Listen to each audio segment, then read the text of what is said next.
Co-main event, Michael Morales coming in at minus 260 against Jake Matthews, sitting at plus 210. Over under 1.5 rounds, minus 185 for the over, plus 155 for the under. Jake Matthews, 3-2 in his last 5, going up against the undefeated Michael Morales, sitting at 24 years old. It's been a great prospect to look out for, getting a seasoned vet here in Jake Matthews, only at 29 years of age. But this is going to be his 19th UFC fight. So a lot of experience for Jake Matthews. Been around for a long time. He's kind of been up and down throughout the years. He's 2-2 in his last 4. Losses coming to Sean Brady and Matthew Semmelsberger, and knockout against Andre Filio, and a submission win his last time out against Darius Flowers. So, I mean, Jake Matthews is always kind of a wild card. You never really know what Jake Matthews is going to show up. I mean, people were really high on him against Matthew Semmelsberger. He goes out there, gets dropped numerous times, and then his last time out against Darius Flowers, short notice opponent, big favorite in that one, and he gets it done. But there was, some cause for concern against Darius Flowers, who throws heat, and it looked a little shady at the beginning there. Jake Matthews takes over, gets the submission win on the ground. So Michael Morales, he's coming off a really nice performance against Max Griffin. It was a decision win, but he kind of took over and started to beat him up towards the end of the fight. He's had 3 UFC fights, 2 of them by finish, and he's coming into this one hopefully looking to get another one. I got to say, this line's a little steep for me because Jake Matthews been around for a long time. Michael Morales still young in his career. We haven't seen him, against that great a competition. Adam Fugit, Trevin Giles, Max Griffin. Max Griffin's a seasoned vet, but more towards the end of his career. It's an interesting fight. What are you thinking? Yeah, I was telling you before this, Michael Morales could be the parlay buster of the week. And, the line probably, rightfully, it's probably in the right area, I think. But at the same time, I watched Michael Morales fight. He fights like a 24-year-old. He does some really good things. He's really skilled, but there's some times where he does get hit. And there's some times he gets caught with his chin up in the air, or he's backing up trying to fight off his back foot. Against Adam Fugit, there was some times where Fugit had a lot of success on the feet. There was some times where he was able to take him down and do some decent work on top. Ultimately, Morales finished that fight in the 3rd, but it was actually a pretty interesting fight up until that point.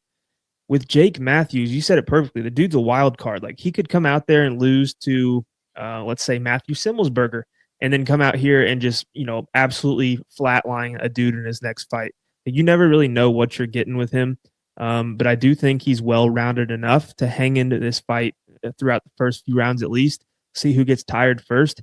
And if it's Michael Morales, then I think Jake Matthews has a good chance to make this fight at least close. Morales, 24 years old, man. That's at some point he's going to run into a test. I'm not saying he's going to take a loss this fight or his next fight, but the guy still is somewhat inexperienced at the UFC level. What I think for Jake Matthews, if he wants to win this fight, I think he's got to put the pressure on him. He's got to make him fight going backwards, and you got to get him out of his element. Michael Morales does a good job of fighting really calm and composed. Like, he doesn't have a lot of movements.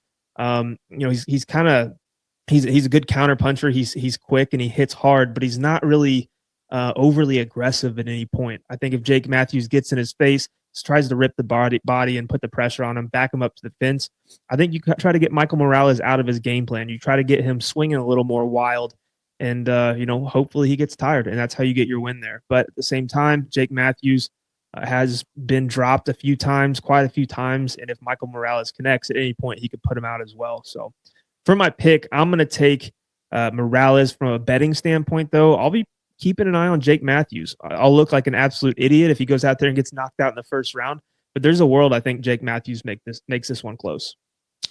Yeah, I like Michael Morales. He's got a really nice frame for a welterweight, 6 foot, but he's got a 79-inch reach. He's long, he's strong, he's built, and he's got a really nice jab. We saw it in the Max Griffin fight. Like, the way he was jabbing Max Griffin, they weren't normal jabs. Like, he was throwing that out there and snapping the head back pretty hard. So if he can fight behind that, I think he's got a good chance to win this one. Jake Matthews does have some good counters, and he can throw in combination pretty well to the body, to the head. So if Jake Matthews can get in some type of groove early, then I think it's a different fight. But if Michael Morales comes out and fights his fight and doesn't really have to stray away from that, I think Michael Morales probably cruises to a win. Maybe he gets a knockout, but yeah, it's this lines is just a little tough. I mean, we're getting these a lot. Seems like nowadays it's like you think the guy's gonna win, but the line just seems a little bit too wide, and you're kind of forced to pick. Are you gonna throw him in a parlay or what? And then you're looking at a parlay buster.